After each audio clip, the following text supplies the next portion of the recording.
네, 우리나라와 미국의 무역 협상이 전격 타결됐는데요. 협상 내용과 우리 경제에 미칠 파장, 정철진 경제평론가와 짚어보겠습니다. 안녕하십니까? 네, 안녕하십니까? 네, 이번 한미 관세 협상 타결 결과에 대해서 여러분께 이제 평가를 들어보고 있는데 좀 제각각입니다. 경제 전문가로서 보시기엔 어떻습니까? 그렇습니다. 어떤 협상든 100% 만족하는 협상은 없겠죠. 또 명암이 함께 존재하기 마련인데요. 이번 협상도 긍정적인 측면, 좀 아쉬운 측면 좀 나누어서 볼 수 있을 것 같습니다. 네. 일단 긍정적인 측면은 8월 1일 이전에 그것도 15%라는 유럽연합, 또 일본과 비슷한 또 동등한 관세율로 전격 타결됐다는 점. 왜냐하면 이 소식 전해지기 전만 하더라도 워낙 협상이 난항이어서 8월 1일 날 관세를 맞고 시작할 수 있다. 이런 이야기도 있지 않았었습니까? 네. 타결됐다는 자체에서 긍정적인 평가를 할 수가 있겠고요. 또 하나가 현재 정부, 또 이재명 대통령과 이재명 정부는 쌀, 쇠고기, 또 고정밀 지도 이런 비관세 장벽 부분에 있어서는 타협하지 않겠다라는 것을 이번에 협상의 큰 대전제를 안고 갔는데 이제 이것을 지켜냈다라는 측면도 긍정적인 면으로 볼 수 있겠습니다. 다만 아쉬운 점은 앞에서도 많이 이야기를 했던 것 같은데 자동차 품목 관세였었습니다. 물론 이게 얼핏 보면 일본, 유럽연합과 마찬가지로 15%라고 볼 수가 있겠지만 우리는 한미 FTA 덕분에 기존에 무관세였었거든요. 근데 다른 나라들은 2.5%의 세금을 내고 있었고, 그래서 엄밀히 말하면 우리는 15%라는 것이 2.5%를 손해본 그런 부분인 것이고, 이것이 오늘 주식시장도 보시면 알겠지만 자동차들이 거의 폭락세거든요. 아마 이것도 시장이 좀 많이 민감하게 반응했다라고 볼 수가 있겠습니다. 또 하나 좀 아쉬웠던 측면은 당초에 저도 그렇고 얼마를 줘야 만족할까라고 이야기를 했을 때 일본이 5,500억 달러였잖아요. 이제 그게 일본 GDP의 한 14%. 그럼 우리도 맞춰보면 한 2,000억 달러. 물론 미국은 4,000억 달러를 불렀지만 2,500억 달러 선에서는 타협이 되지 않겠느냐 생각을 했는데 그 돈도 우리에게는 큰 그렇죠. 돈입니다. 예. 예. 그런데 1,000억 달러가 더 늘어서 이제 3,500억 달러가 됐다는 점, 이런 부분은 조금 많이 썼다라는 생각도 갖게 되는 부분이었습니다. 우리나라가 미국에 투자하는 게 이제 3,500억 지금 달러가 되는데 네. 이 중에서 이제 조선업 분야가 그 1,500억 달러지 않습니까? 네. 어떤 투자에 저희가 지원하는 겁니까? 여기서도 좀 세부 디테일은 좀 더 확인을 해봐야 될 것 같은데요. 아마도 이제 미국이 원하는 그룹 기업에 대해서 투자를 요구하면 네. 우리 쪽에서 1,500억 달러 내에서 미국의 조선업을 도와주는 쪽, 혹은 우리와 미국 조선업이 윈윈하는 쪽에 함께 들어가게 되는 그런 식으로 생각을 하면 될 것 같은데요.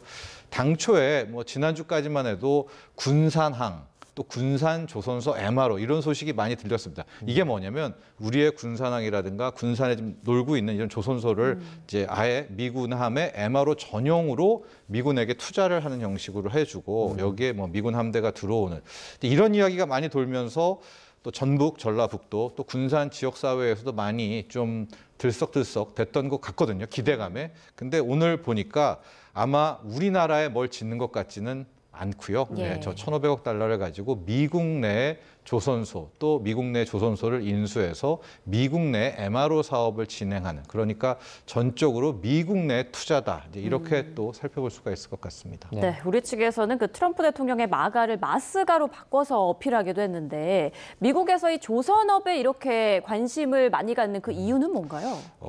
공식적인 의미도 있고요. 예. 약간 좀 음모론적인 의미도 있는데 미국이 웬만한 거 다 잘하죠. AI도 잘하고요. 항공 쪽도 잘하고 로키드 마튼, 육상에 이제 군대 무기들도 많이 있는데 유독 가장 뒤처지고 낙후되다 못해 거의 세계적으로 꼴찌를 차지하는 부분이 바로 이 조선 부분입니다. 그러니까 트럼프 대통령 입장에서는 다 살펴보다가 조선이 상대적으로 너무 여리에 있다.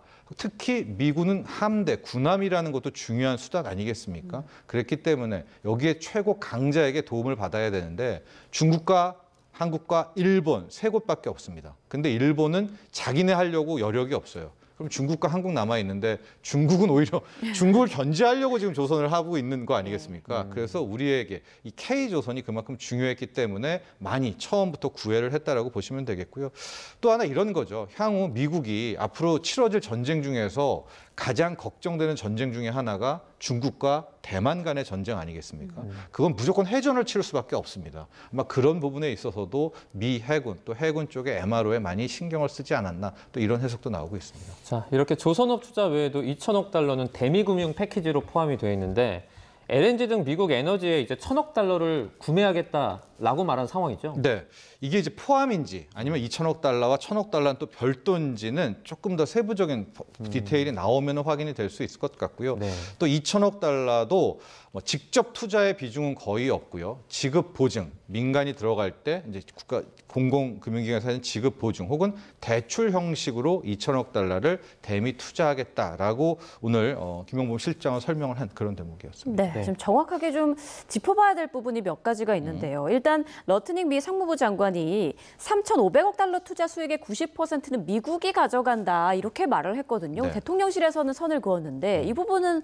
어떻게 되는 걸까요? 이 논란이 정확히 일본 때도 똑같이 나왔었습니다. 5,500억 달러의 펀드, 대미 투자 펀드를 일본이 조성한다고 하고 처음에 트럼프 대통령이 90%는 미국인의 것이다라고 이야기를 했고 그다음에 러트닉이 90%는 이제 미국민에게 돌아간다라고 이야기를 똑같이 했었거든요. 예. 그런데 당시에 일본에서는 저 개념에 대해서 미국인에게 돌아간다, 미국에게 돌아간다는 것이 아니라 수익이 났을 경우에 그 수익의 90%를 재투자한다라는 개념을 이제 저쪽에서 트럼프 대통령이라든가 러트닉 상무장관이 미국인에게로 돌아간다라고 했다라고 하는 부분입니다. 그러니까 정확히 지금 김영범 실장도 재투자 개념일 것 같다라고 이야기한 부분이 일본에서도 저거를 이제 재투자라고 해서 제가 봤을 때도 이익이 났는데 우리 돈으로 이익이 났는데 90%를 미국인에게 돌려준다라는 말은 안 되지 않습니까? 예. 그러니까 아마도 이제 레토릭 차원인 것 같은데 재투자 개념일 것 같습니다. 이제 리테인이라는 표현도 썼는데요. 이제 이익이 났을 때 그거를 다시 빼오는 것이 아니라 미국에서 계속 사업을 영위하는, 영속하게 되는 이제 그런 개념이다라고 보시면 맞을 것 같습니다. 네, 가장 또 관심을 모았던 분야 중에 하나가 농업시장 개방이었는데요. 트럼프 대통령 측과 우리나라 측의 입장이 조금 다른 것 같아요. 이건 어떻게 저희가 이해할 수 있을까요? 이 부분이 이제 가장 좀 논란도 되고 다시 한번 명확하게 해야 될 것 같은데요. 네. 현재 우리에게는 트럼프 대통령의 발언이 있었고 김영범 정책실장의 브리핑이 있었는데요. 당연히 김영범 실장의 말을 일단은 믿고 신뢰할 수밖에 없는 건 아니겠습니까? 오늘 기자 브리핑 때도 기자들이 많이 물어봤었고 네. 명확하게 했습니다. 이번에 협상을 통해 가지고 쌀과 30개월 이상에 대했던 그 원령, 이 쇠고기 부분은 개방하지 않는 것으로 했다, 지켰다라고 이야기를 했기 때문에 네. 현 대목에서는 쌀, 쇠고기는 지켰다라고 보는 것이 맞다라고 보여집니다. 네. 자, 이번 합의에서 철강, 알루미늄, 구리 관세는 포함되지 않았는데 그렇다면 이 부분은 8월 1일부터 50% 관세가 부과되는 건가요? 네, 이 부분은 트럼프 행정부, 트럼프 대통령이 무슨 생각인지 모르겠지만 다른 나라에 대해서도 철강이라든가 알루미늄 또 구리에 대해서는 별도의 할인을 준 곳이 없었습니다. 예.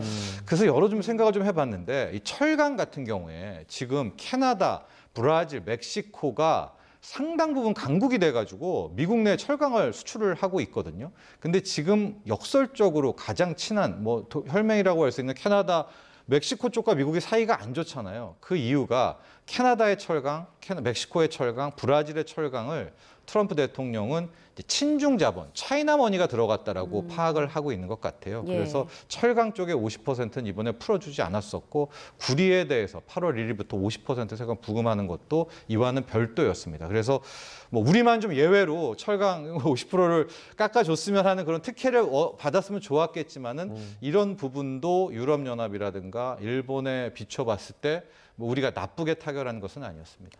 2주 안에 한미 정상회담 개최 이제 추진이 될 것 같은데 트럼프 대통령이 한미 정상회담을 할 때 추가 투자에 대한 어떤 구체적인 금액 정하겠다 이렇게 말하기도 했어요. 네. 그래서 지금 좀 애매모호한 부분들 있잖아요. 디테일 부분도 있고 계속 찾아봐도 안 나온 부분이 하나가 또 있는 것이 알래스카 LNG 개발 프로젝트거든요. 네. 일본 때만 해도 일본 하기로 했다라고 얘기가 나왔는데 우리는 양쪽 모두에서 이 알래스카 LNG 프로젝트는 한마디도 없었고 그랬네요. 그래서 오늘 주식시장에서 철관주들, 강관주들이 폭락하고 있었거든요. 이 부분도 좀 확인해야 될 필요가 있다. 또 하나가 이제 2주 내에 아마 이재명 대통령이 백악관으로 날아갈 것 아니겠습니까? 여기에서의 핵심은 방위비가 될 것 같습니다. 예. 당초에 이번 협상에서 원래 방위비까지 넣어서 진짜 큰 패키지들을 하려고 했었는데 아마 이것도 미국의 노림수인지 모르겠지만 방위비는 별도로 하나가 되지 않았었습니까? 네. 그러니까 이제 마지막 활용 점정은 이재명 대통령과 트럼프 대통령에 있어서의 디테일들 확인과 함께 방위비에 대한 협상을 이번에 갖게 되지 않게 될까 또 이렇게 전망해 보겠습니다. 네. 자, 증시 상황도 좀 보겠습니다. 관세 협상 타결 소식에 오늘 증시는 전반적으로 상승세인 것 같은데 좀 구체적으로 어떻습니까? 그렇지가 않습니다. 예. 이게 아마도 이제 일본의 사례를 보면 타결되고 이틀간 거의 5% 급등을 했고요. 뭐 도요타 자동차도 하루에 15% 폭등을 했는데 우리는 장 초반에 기대감으로 출발을 했다가 장 시작한 지 5분 만에 예. 일단 자동차들이 하방으로 완전히 꺾여버렸습니다. 왜냐하면 앞서 말한 그 숨겨진 2.5%요. 12.5가 아니라 15% 타결됐다는 소식에 뭐 현대차, 기아차, 자동차 관련주들이 급락세를 보이게 되면서 시장 전반적으로 끌어내렸고요. 이어서 삼성전자도 빠졌고 현재 시장에서는 이제 조선주들 이번에 가장 주인공이자 앞으로 이제 역점 사업이 된다는 조선주만 뭐 10% 이상 한화오션 같은 경우에 폭등을 하고 나머지 종목들 같은 경우에는 우리가 셀온이라고 하죠. 오히려 이벤트가 끝나면서 매도세가 나와서 시장이 좀 빠지는. 그래서 오늘은 좀 일본과는 좀 다르게 국내 시장은 하락을 보이고 있다. 이렇게 정리하시면 되겠습니다. 이번에 있었던 협상 타결이 아직 뭐 불확실성이 남아있긴 하지만 우리 경제에 미칠 영향은 좀 어떻게 보세요? 글쎄요. 여러 가지 좀 숙제를 남겨두지 않았나라고 보고 있습니다. 특히 자동차 산업 같은 경우에는 특히 현대기아차를 포함해서 큰 숙제를 던져준 건데요. 아마 이제 이 문제를 개별적 그룹 차원에서 뭐 따로 이건 이제 기업별 관세라고 하는데요. 이렇게 풀어내야지 만약에 이대로 간다면 당분간 이 K자동차 또 자동차 수출 부분에 있어서는 꽤나 좀 부정적일 수도 있겠다. 또 이렇게 평가할 수 있겠습니다. 네. 일단 한미 정상회담에서 또 어떤 이야기가 오갈지 끝까지 좀 지켜봐야겠습니다. 지금까지 정철진 경제평론가와 함께했습니다. 고맙습니다. 고맙습니다.